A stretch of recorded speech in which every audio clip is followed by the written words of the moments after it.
Old age, but not old soul. Kris Kristofferson has shown us his unyielding, burning passion for music, even though he is almost 90 years old. Fans know that Kris is successful in his career, but how many people know about his melancholy life? Let's put aside the flashy things you see in Kris. This is the real sad life he had to live for more than 8 decades, starting with Kris's unstable marriages. In 1961, Kris Kristofferson tied the knot with his longtime girlfriend, Frances Fran Mavia Beer. However, their marriage eventually ended in divorce. Following this, Kristofferson had a brief romantic involvement with the iconic singer Janis Joplin, but tragically she passed away in October 1970. In 1973, Kristofferson married another famous singer, Rita Coolidge. Their union lasted until 1980, when they also went through a divorce. Kristofferson's third marriage took place in 1983 when he wed Lisa Myers. Together with Lisa Myers, he co-owns a home located in Los Flores Canyon in Malibu, California. Additionally, they maintain a residence on the beautiful island of Maui in Hana. Despite his personal life, Kristofferson faced several significant medical challenges in the past few decades. In 1999, he underwent successful bypass surgery to address a serious health issue. However, in later years, he began to experience memory loss, which became a concern. Kris Kristofferson is the father of 8 children, who come from his 3 marriages. From his first marriage to Fran Beer, he had a daughter named Tracy, born in 1962, and a son named Kris, born in 1968. His second marriage to Rita Coolidge resulted in a daughter named Casey, born in 1974. With his current wife, Lisa Myers Kristofferson, he has children named Jesse, born in 1983, Jody, born in 1985, Johnny, born in 1988, Kelly Marie, born in 1990, and Blake, born in 1994. Are you wondering about Kris Kristofferson's early life? Christopher Kristofferson, known as Kris Kristofferson, came into the world in Brownsville, Texas. He was born to his parents, Mary Ann, née Ashbrook, and Lars Henry Kristofferson. Notably, his father, Lars Henry Kristofferson, was a U.S. Army Air Corps officer who later rose to the rank of U.S. Air Force Major General, highlighting a distinguished military career. Kris Kristofferson's family background was culturally diverse. His paternal grandparents had immigrated from Sweden, which contributed to his Swedish heritage. On the other side, his mother, Mary Ann, had a mix of English, Scots-Irish, German, Swiss-German, and Dutch ancestry. It's interesting to note that Kristofferson's paternal grandfather was an officer in the Swedish Army, thus adding a strong military tradition to his family background. As a child, Kris Kristofferson's upbringing was influenced by his father's military career, and his father encouraged him to pursue a path in the military, shaping his early life and ambitions. Eventually, they settled in San Mateo, California, which provided some stability. He completed his high school education at San Mateo High School in 1954. From a young age, Kristofferson had a passion for writing. He was an aspiring writer and immediately pursued higher education by enrolling in Pomona College. During his time at college, he showcased his writing talents through a series of notable achievements. His early works included essays that won awards, and 2 of his stories, The Rock and Gone Are the Days, were published in The Atlantic Monthly, a prestigious literary magazine. These early writings provided insights into the themes and concerns that would later define Kristofferson's work. The Rock explored a geographical feature that resembled the form of a woman, while Gone Are the Days delved into a racial incident, highlighting his early exploration of societal and human issues. At the age of 17, Kristofferson embarked on a challenging summer job with a dredging contractor on Wake Island in the western Pacific Ocean.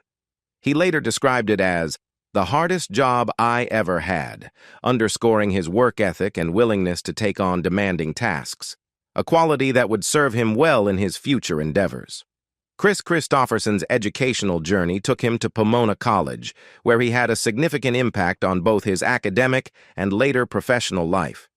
In 1958, he garnered his first national recognition when he was featured in Sports Illustrated's Faces in the Crowd on March 31st. This recognition was in acknowledgement of his achievements in collegiate rugby union, American football, and track and field. During his time at Pomona College, Kristofferson, along with his classmates, played a pivotal role in revitalizing the Claremont College's rugby club in 1958. Their efforts ensured that the club remained a prominent institution for rugby in Southern California. Kristofferson's dedication to his studies was evident as he graduated in 1958 with a Bachelor of Arts degree, earning the distinction of summa cum laude in literature. His academic excellence was further highlighted by his election to the prestigious Phi Beta Kappa Honor Society during his junior year. In a 2004 interview with Pomona College magazine, Kris Kristofferson expressed the profound influence that philosophy professor Frederick Sontag had on his life during his time at the college. Sontag played a crucial role in shaping Kristofferson's intellectual and philosophical perspectives. Later in 1973, Pomona College honored Kristofferson by conferring upon him an honorary doctorate in fine arts during Alumni Weekend. His fellow performers, Johnny Cash and Rita Coolidge, were also part of this event.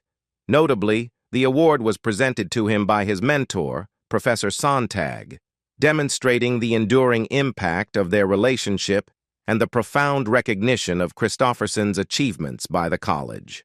In 1958, a significant turning point in Kris Kristofferson's life occurred when he was awarded a prestigious Rhodes Scholarship to study at Oxford University, specifically at Merton College. During his time at Oxford, Kristofferson's talents extended beyond academics. He displayed his prowess in various areas, winning a Blue, a significant sports award for his achievements in boxing. Additionally, he actively participated in rugby, representing his college. While at Oxford, Kristofferson's journey as a songwriter took its initial steps. It was here that he started to craft and compose songs, planting the seeds of a future musical career. During his time at Oxford, he crossed paths with fellow Rhodes Scholar, art critic, and poet Michael Fried, which likely contributed to the development of his artistic and intellectual sensibilities. During this period, Kristofferson's ambition to pursue a career in music was supported by his manager Larry Parnes. Under the stage name Kris Carson, he recorded for Top Rank Records. Parnes aimed to present Kristofferson as a Yank at Oxford to the British public, emphasizing his American background as a marketing strategy. Kristofferson, who was intent on advancing his singing career to eventually become a novelist, was willing to embrace this promotional approach. However, this early phase of his music career did not achieve the success he had hoped for. Despite the setbacks, Kristofferson persevered, and in 1960, he completed his academic journey at Oxford, graduating with a B.Phil, degree in English literature. The following year, in 1961, he marked another significant milestone in his personal life by marrying his longtime girlfriend, Frances Fran Mavia Beer, setting the stage for the next chapter in his remarkable journey. Kris Kristofferson's early adult life was marked by a significant decision influenced by family pressure. In response to the expectations of his family, he decided to join the U.S. Army and was commissioned as a second lieutenant. He eventually rose through the ranks to become a captain in the military. During his service in the Army, Kristofferson underwent flight training at Fort Rucker, Alabama, which led to his becoming a helicopter pilot. He also accomplished the demanding training at Ranger School, demonstrating his commitment and dedication to his military career. In the early 1960s, Kristofferson was stationed in West Germany, serving as a member of the 8th Infantry Division. While in Germany, he resumed his budding music career and even formed a band, showcasing his dual interests in music and the military. However, His military career took an unexpected turn in 1965 when, after his tour of duty in Germany came to an end, he received an assignment to teach English literature at West Point, the United States Military Academy.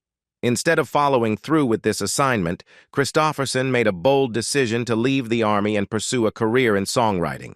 This decision proved to be pivotal in shaping his future and setting him on the path to becoming a renowned songwriter and musician. It's important to note that Kristofferson's choice to leave the military had profound personal consequences. His family disowned him because of this career decision.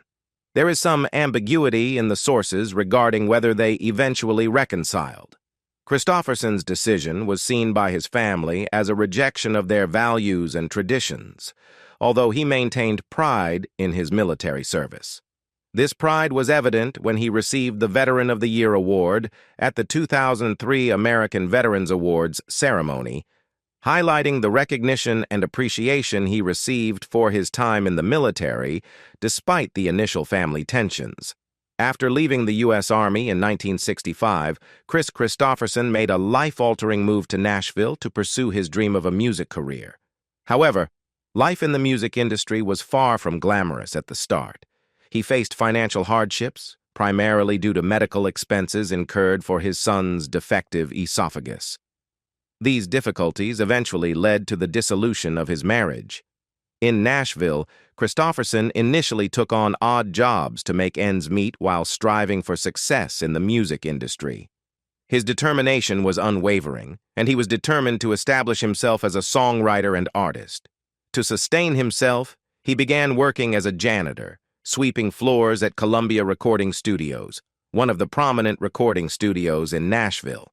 It was at Columbia Recording Studios that he had a fateful encounter with June Carter, a respected figure in the music scene. He gave her a tape of his songs and hoped for her assistance in getting his music to Johnny Cash.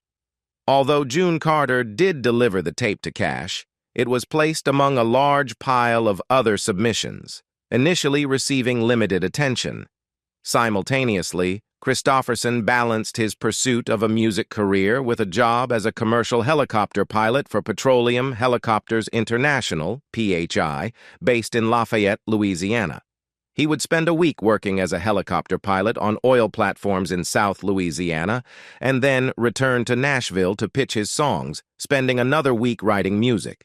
Kristofferson recounted the origins of some of his most famous songs, such as Help Me Make It Through the Night and Me and Bobby McGee, which were born during his time working on oil platforms in South Louisiana. Kristofferson's big break came when, weeks after giving his tapes to June Carter, he made a bold move by landing a helicopter in Johnny Cash's front yard, capturing Cash's full attention.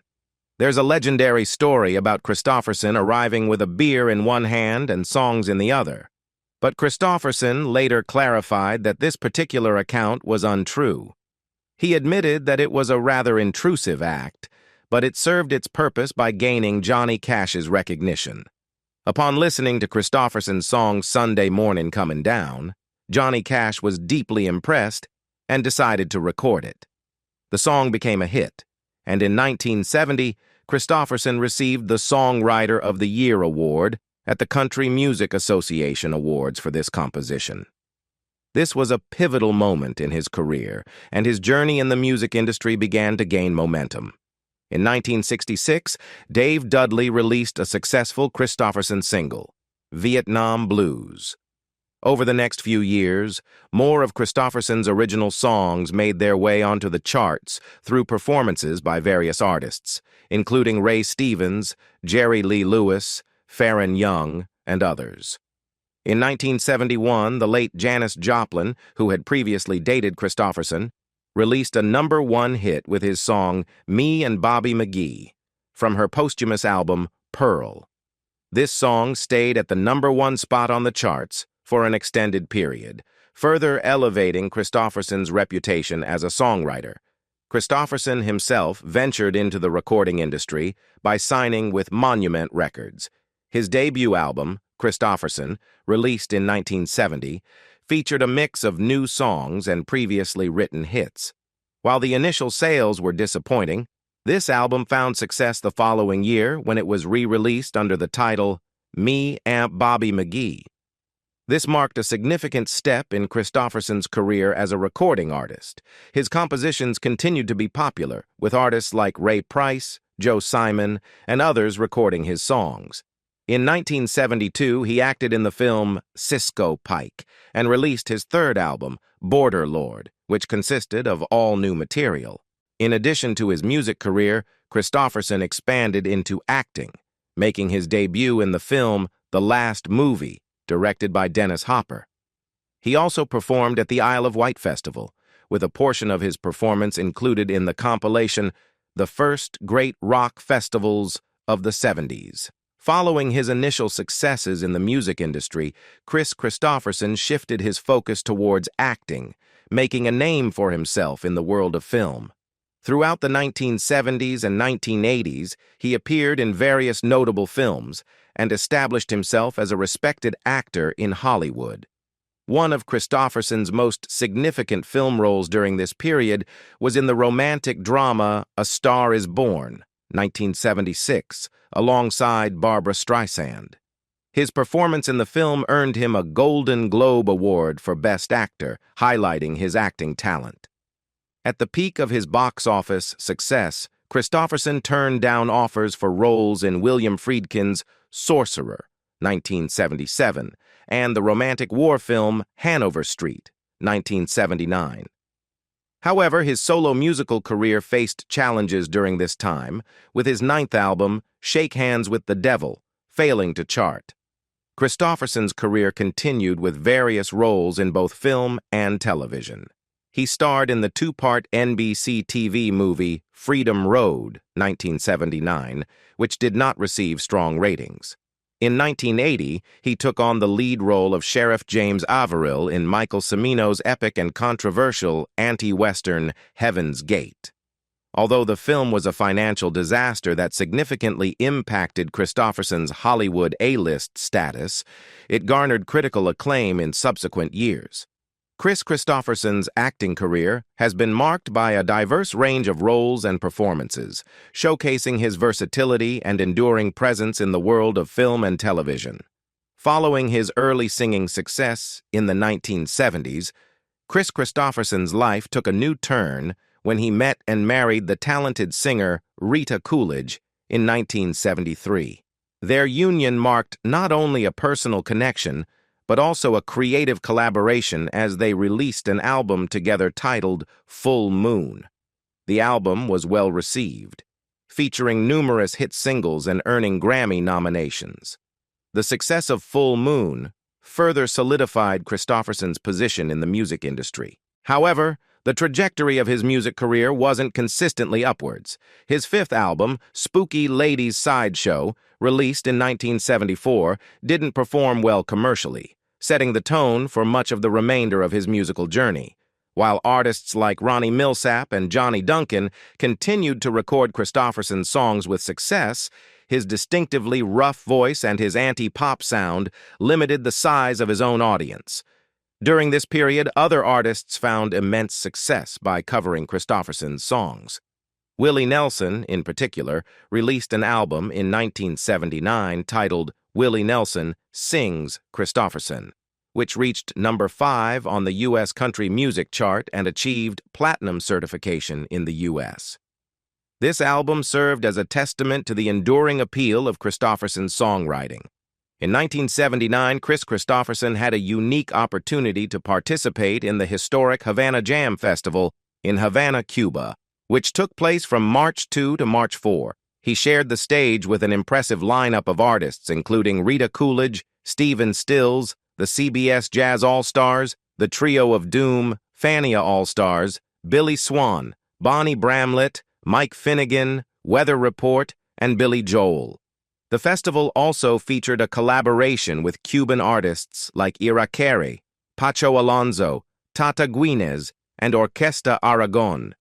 The event was documented by Ernesto Juan Castellanos in the film Havana Jam 79, preserving Kristofferson's performance for posterity.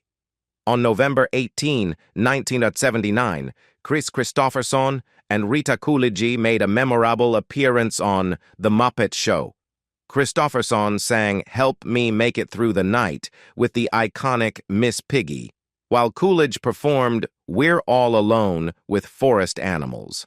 The duo also sang Song I'd Like to Sing alongside the Muppet Monsters. However, despite their creative collaborations, Kristofferson and Coolidge divorced in 1980, marking a significant transition in both their personal and professional lives. In the early 1980s, Kris Kristofferson's life and career took on several significant developments. He continued to demonstrate his enduring talent in music and acting, collaborating with renowned artists, and receiving recognition for his contributions to both fields. In 1982, Kristofferson joined forces with notable artists Willie Nelson, Dolly Parton, and Brenda Lee for The Winning Hand, a double album. This collection consisted of remastered and updated performances of recordings these artists had originally made for the Monument label during the mid-1960s. The Winning Hand enjoyed success, reaching the top 10 on the U.S. country album charts. During this period, Kris Kristofferson embarked on a new marriage, tying the knot with Lisa Myers. He temporarily shifted his focus to the world of film, taking on various acting roles. In 1984, he appeared in several movie releases, including The Lost Honor of Catherine Beck, Flashpoint, and Songwriter. Kristofferson's work in Songwriter earned him a nomination for an Academy Award for Best Original Song Score. Additionally, an album titled Music from Songwriter, featuring duets with Willie Nelson, was a major success in the country music scene. Kristofferson's partnership with Willie Nelson extended further as they, along with Waylon Jennings and Johnny Cash, formed the supergroup known as the Highwaymen. Their first album, Highwaymen, was a resounding success, and the group continued to work together for a period. The single from the album, also titled Highwaymen and written by Jimmy Webb, received the ACM Single of the Year award in 1985. In 1985, Kris Kristofferson showcased his acting talents in the film Trouble in Mind and released an album titled Repossessed. This album was politically aware and featured the country hit They Killed Him, which paid tribute to his personal heroes, including Martin Luther King Jr., Jesus, and Mahatma Gandhi. Around the same time, he also appeared in the miniseries America, which portrayed life in America under Soviet control. Despite the success of Highwaymen 2 in 1990, Kristofferson's solo recording career faced challenges in the early 1990s, although he continued to record successfully with The Highwaymen. His acting career was rejuvenated by his role in John Sayles' film Lone Star in 1996, and he went on to appear in various movies including the Blade series, A Soldier's Daughter Never Cries, Fire Down Below, Planet of the Apes, Tim Burton's remake, Chelsea Walls, Payback, The Jacket, and Fast Food Nation. Kris Kristofferson's songwriting prowess was celebrated when he was inducted into the Songwriters Hall of Fame in 1985 and the Nashville Songwriters Hall of Fame in 1977. In 1999, he released The Austin Sessions, an album in which he reworked some of his favorite songs with the help of artists like Mark Knopfler, Steve Earle, and Jackson Browne. In 2003, he released a live album titled Broken Freedom Song, recorded in San Francisco. Further recognition came his way in 2003 when he received the Spirit of Americana Free Speech Award from the Americana Music Association. In 2004, he was inducted into the Country Music Hall of Fame. He continued to be active in both music and film, with roles in movies like Dreamer and the release of This Old Road, his first album with new material in 11 years, in 2006. In the mid-2000s, Kris Kristofferson continued to be active in his music career.